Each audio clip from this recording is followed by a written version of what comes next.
And welcome to the Big Gunner Podcast. Well, we got some interesting news coming out of the other teams in our division, not just necessarily the New York Giants. Although we've gotten to 10 days of camp now. Next week, the Jets and Giants have a workout together. And I think what we're seeing is we're staying mainly healthy other than the Wheaton injury. And we got Cam Scadaboo on day-to-day. Wendell Robinson seems to get a little banged up. But other than that, there's been some we stayed relatively healthy, which I think is the most important part of the camp.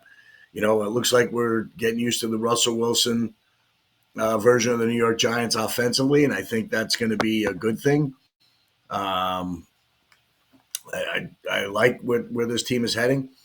Most importantly, I think we're showing that our signs of the newcomers, Abdul Carter, Paulson Adebo, Javante Holland, actually look like they're going to be players and teams that's going to help our defense. I think our defense is going to be considerably better, and I think what that'll do is hopefully flip a little field position for our offense and help us basically overall have a situation where we get better field position, better chances of scoring. I think our offense will be up.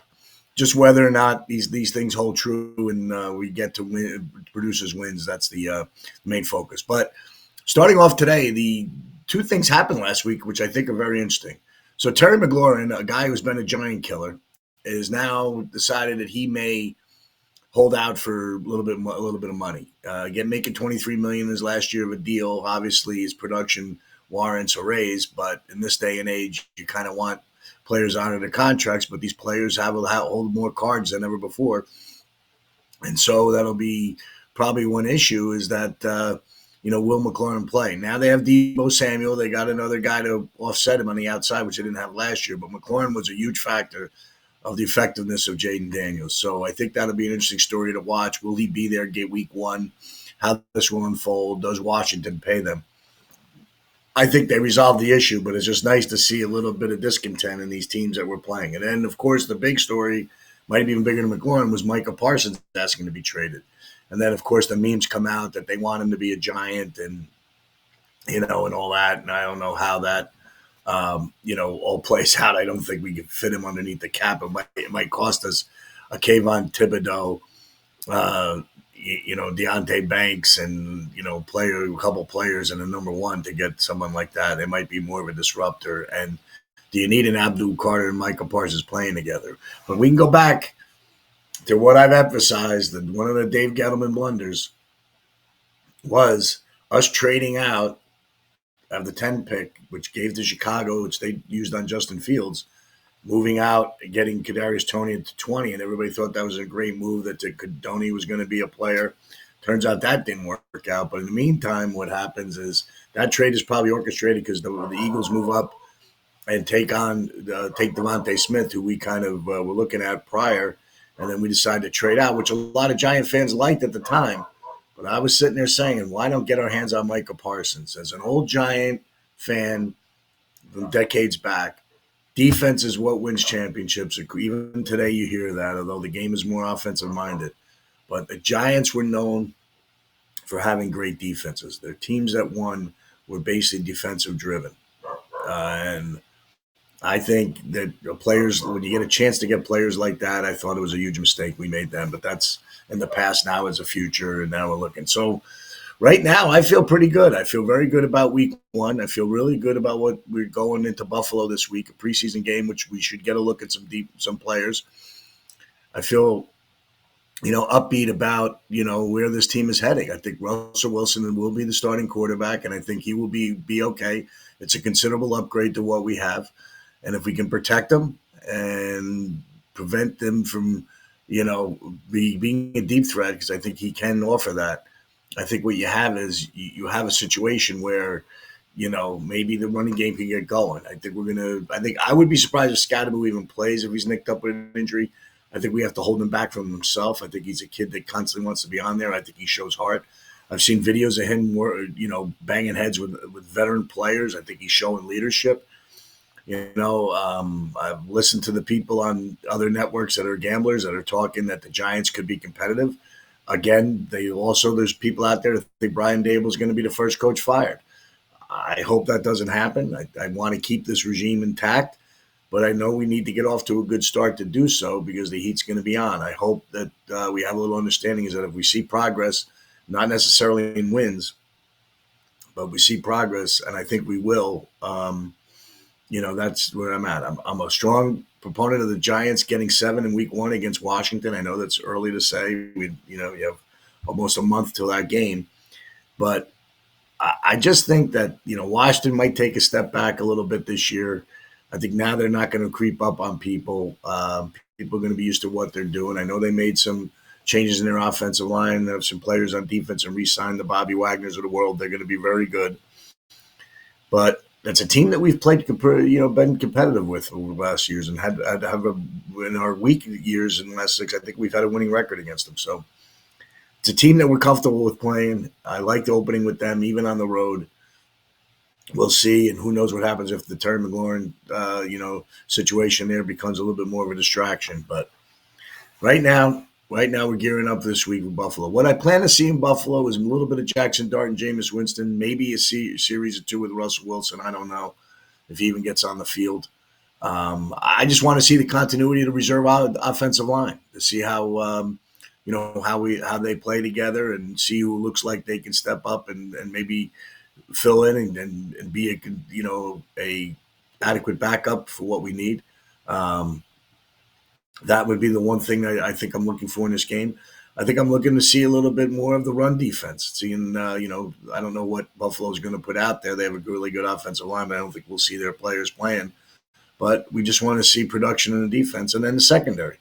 Can we create turnovers? Can the young DBs play? We just saw that today there's comments coming out that an undrafted free agent D. Williams is making some headway in the cornerback room. So, we drafted Corey Black and we have, there's some depth there, but, I don't know what kind of quality, but we're going to see these players play. Can they hold up against a good team? Buffalo has been a contender, a perennial playoff team for the last, decade. So it'd be good and fun to see that. That's where Shane and Dable came from. So they're familiar with Buffalo's, style of play and their, what they do up there. So it should be a good test. I think it'll be fun to watch. 1:00 Saturday on the NFL Network. I'm sure all the Giant bloggers and everybody will be watching, but it'll be fun. But again, most important thing, come out of this, with the healthy and we'll be ready. But I think so far, very, very interesting. Today I'm going to analyze, one of the teams in our division going up against Washington week 1, where I think they would fall. Washington, I believe, is a 9.5. Let me see. I think I'm going to look them up right now. Should have been more prepared for this. I think they're 9.5 wins. And 9.5 over 35. Boy, a 10-7, you would think they would probably come in there at 10-7. I like what they've done there. They have, I would think 10 wins is probably a good number. I don't know that I bet it. The overshaded 135. 9-8 probably factor. I think that's a really good number. I probably would pass on that. But I think, we're going to see where Jaden Daniels comes. He's not going to creep up on people like he did last year, where everybody thought, what are you going to get out of a rookie? I thought he had as good a rookie campaign as any player that we've seen in the modern era of football. Love him as a player. Loved him coming out of college. Sad that we got to deal with him for 2 times a year for the next probably decade or so. But, they'll be pretty good. The acquisition of Deebo Samuel, McLaurin holdout, their offensive line upgrade. Laramie Tunsil moves in at left tackle. I think it's a great acquisition, something they needed. I thought their offensive line was okay and did a good enough job. I think he creates a lot of mobile issues. But, again, it's about staying healthy. I would probably take the over. I think they come in around 10, that 9.5 number 10. I don't know. 9-8. That's a really good number. I'm not sure that I'm in love with it. I would probably take a pass on that. But more importantly, as we look at what we have, we re-signed Gunnar Olszewski as a punt returner. I think that's it. Neighbors is having some camp. I just think each time you watch a highlight of him, you just see how unstoppable he's become. Darius Mursau, I think we're going to find Deontay Johnson or Mursau can come in and play next to Bobby Okereke, provide depth and couple, might be even challenging to McFadden. So that would be very interesting to see what goes on there. Chauncey Golston looks like he's going to be productive, playing a little bit better in the run. I think he sees that what we need in the run defense. The Giants' run defense is going to be the most important thing in the offensive line play. The two big things that we talk about all the time. So we're going to get ready, watch the Buffalo game this weekend. Come back to you on Tuesday with a little bit what we thought of it. Hopefully we get out of there healthy. A little bit about baseball tonight. We've been up and down, maybe kind of struggling with our picks 1 and 2 yesterday with Defo on the Bury Your Bookie show. We had a loser with the Marlins. They got blown out 8-2. A loser. I think the Tampa Bay's missing Aranda a little bit. They got off to 1-0 start and lose, and then we had a winner with the Brewers who've been red hot. And I like the Brewers again tonight. They're laying 137 with Freddie Peralta against Wentz. Good young lefty out of Atlanta. I think they're probably a play. I like the Giants under 7.5 runs against the Pirates. Webb and Burrows. Burrows have been pretty good. Giants laying 132. Kind of like I'm going to go a little bit and take the Diamondbacks again tonight. Getting 116. Yu Darvish has struggled. Had a good start against the Cardinals there, but I don't know who. Maybe it was the Cardinals he pitched against. But he had a good start last week. I think it was against the Mets.